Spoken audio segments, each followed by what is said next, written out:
Somebody asked me today if I believe in the power of subliminal advertising. Like, I think the whole idea that our minds are controlled by things that we don't even really think about, it's actually, it's kind of silly. I can't get behind that at all. I'm a little hungry though, so I'm gonna go.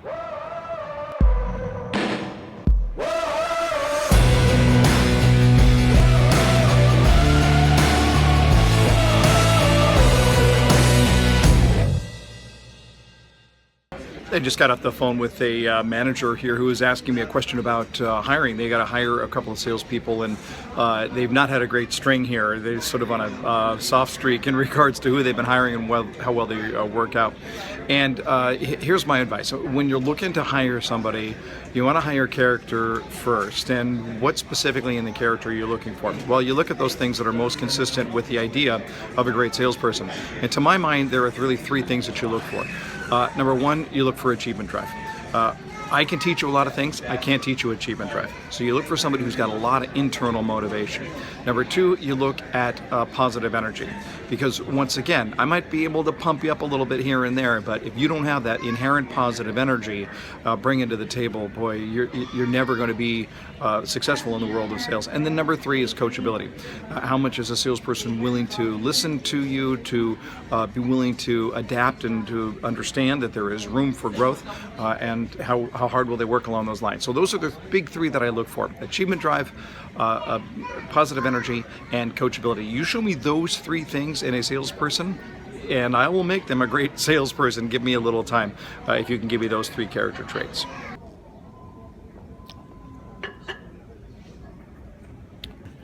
I'm in the airport lounge, the American Airlines airport lounge. I've changed into civilian clothes here. I'm gonna be headed home soon.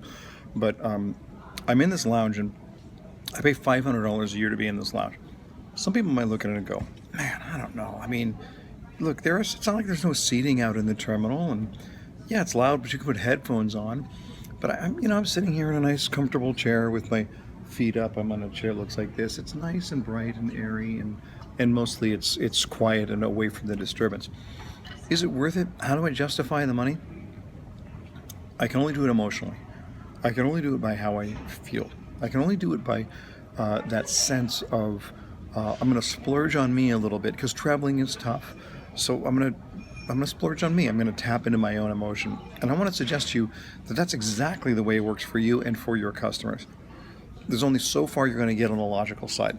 If you cannot engage the emotion and how your product makes somebody feel better, how your service makes somebody feel better about themselves, about their lives, you're always going to come up short.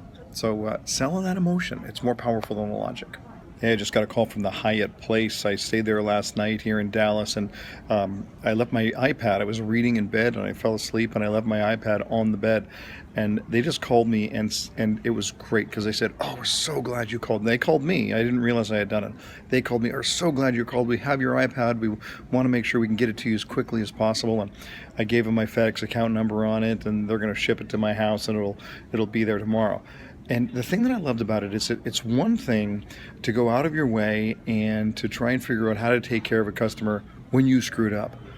But what about when it's the customer who made the mistake? That's really the sign of great service, is when you're going out of your way to take care of a customer even when they screwed up. Great lesson from the Hyatt place.